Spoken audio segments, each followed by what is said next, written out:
अहिले चाहिँ परदेशमा 9:15 गएको छ, किनकि अहिले हरेक गाउँठाउँमा पटेका पड्किरहेको छ, देउसी भैली गाइरहेको छ, भैली गर्ने गरिरहेको छ, देउसी खेल्ने खेलिराखेको छ। आफू चाहिँ भने परदेशमा छु, केही छैन। अबको अर्को पालि पनि अब परदेशमा हुन्छु या घरमा हुन्छ होला त्यो त मलाई पनि याद छैन। आफ्नो किस्मतले जहाँसम्म पुऱ्याउँछ त्यहाँसम्म पुग्ने हो हैन। त्यति भन्दैछु कि सबैलाई ह्यापी दीपावली छ।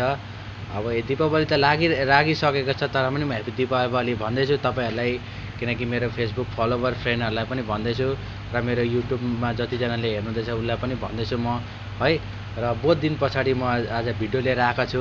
यो मेरो मिनी ब्लगमा भन्नु त अब मिल्दैन होला, किनकि अब मिनी ब्लग हैन, मिनी नै ब्लग भइहाल्छ नि हैन। त्यही कारणले हाम्रो गोर्खालीको चाडबाड हो देउसी भैली र दसैँ तिहार है। त्यही हो, त्यति भन्दैछु। म बिदा लिँदैछु। मेरो नाम हो सुमन छेत्री।